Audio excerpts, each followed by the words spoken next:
Hello students, मैं उम्मीद करता हूं कि आप सभी लोग अच्छे होंगे।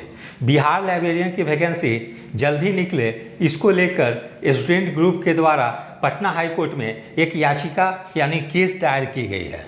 ठीक है, जो इसका केस नंबर है CWJC 7725 यानी 7725/2024।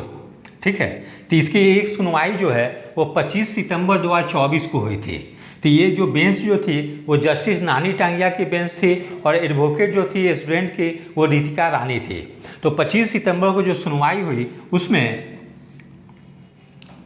लड़के के जो वकील रितिका रानी थी उन्होंने जज के सामने ये बात रखी कि लाइब्रेरियन की वैकेंसी जो है 2008 के बाद यानी 16 वर्षों से नहीं आई है, जबकि वहीं शिक्षा विभाग में टीचर की वैकेंसी जो है नियमित रूप से यानी रेगुलर आ रही है। अतः माननीय हाई कोर्ट के द्वारा शिक्षा विभाग को ये आदेश देने चाहिए कि वो शीघ्र ही लाइब्रेरियन की बहाली निकाले। तो इसी को लेके शिक्षा विभाग से पटना उच्च न्यायालय के द्वारा 8 सप्ताह के अंदर जवाब देने का आदेश दिया गया है और अगली सुनवाई की डेट जो है वो 22 नवंबर 2024 निर्धारित की गई है। तो इस बीच में यदि सुनवाई के पहले शिक्षा विभाग के द्वारा यदि काउंटर फाइल जमा कर दी जाती है, नहीं जवाब दे दी जाती है कि बिहार लाइब्रेरियन की नियुक्ति कब प्रारंभ की जाएगी, तो निश्चित रूप से ये सभी स्टूडेंट के लिए एक पॉजिटिव खबर होगी और उम्मीद की जानी चाहिए कि अब बिहार लाइब्रेरियन की बहाली शुरू हो जाएगी।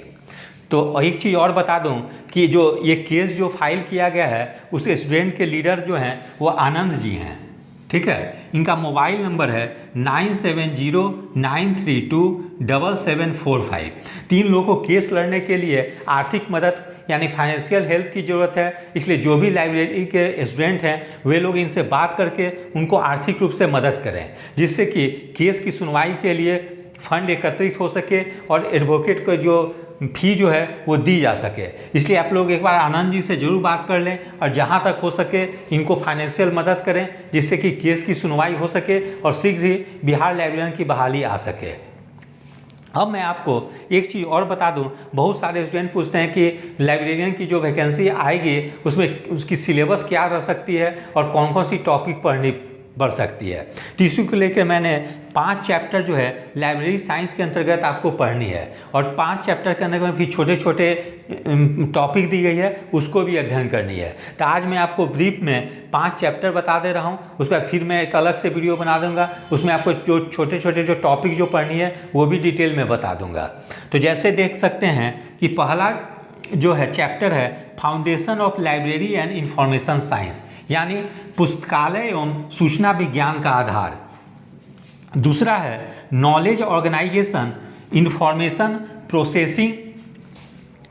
प्रोसेसिंग एंड रिट्रीवियल यानी ज्ञान संगठन, सूचना प्रक्रिया एवं और पुनर्प्राप्ति। तीसरा चैप्टर है management of libraries and information centres of institutions यानी पुस्तकालय का प्रबंधन और सूचना केंद्र संस्था। ठीक है, फिर चौथा चैप्टर है इंफॉर्मेशन सोर्सेज एंड सर्विसेज यानी सूचना स्रोत और सेवा। 5वां चैप्टर है इंफॉर्मेशन टेक्नोलॉजी बेसिक कंप्यूटर यानी सूचना तकनीक आधारभूत कंप्यूटर। तो इसके बारे में 5वां चैप्टर में कंप्यूटर के बारे में आपको आधारभूत जानकारी होनी चाहिए यानी बेसिक नॉलेज कंप्यूटर की होनी चाहिए। तो इसमें जो ये टॉपिक जो है जैसे आप देख सकते हैं कि ये क्वेश्चन टॉपिक काफ़ी आसान है, foundation of library information science. फिर तीसरा चैप्टर देख सकते हैं management of library information centres, ये भी आसान है।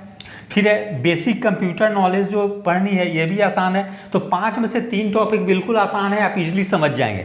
थोड़ी सी आपको समझने की जरूरत है इसमें, इस टॉपिक में knowledge organization information processing and retrieval वाले में। ठीक है, तो सबसे पहले आप पहला, तीसरा और 5वां को कवर कर लेंगे जिससे कि आपकी सिलेबस की लगभग 60% 70% आपकी कवर हो जाए।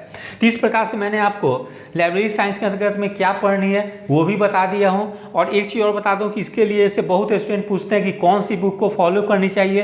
तो मेरे अनुसार जो है कि अमित किशोर की बुक आती है ठीक है। उसमें ऑब्जेक्टिव फॉर्म में भी होती है, वन लाइनर भी होती है, तो दोनों बुक आप ले लेंगे।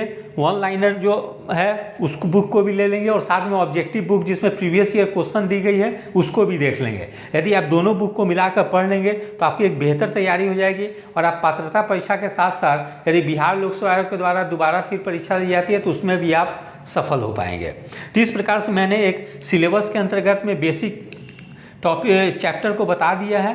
कोई भी बुक लेकर आप लोग अच्छे से पढ़ेंगे और अभी से ही तैयारी शुरू कर देंगे, क्योंकि इसकी जो टॉपिक जो है वो मतलब काफ़ी टेक्निकल सब्जेक्ट है और बहुत सारे स्टूडेंट जो है कि जहाँ से कोर्स करते हैं वे लोग केवल डिग्री ले लेते हैं, अच्छे से डीप स्टडी नहीं करते हैं और जब कॉम्पिटिटिव एग्जाम देने जाते हैं तो उन लोगों को काफ़ी प्रॉब्लम होती है। इसीलिए आप लोग जो है कि अभी से ही इंतजार ना करें कि जब विज्ञापन आ जाएगी तब मैं तैयारी करूंगा, तब तक आपको बिल्कुल समय नहीं मिलेगी।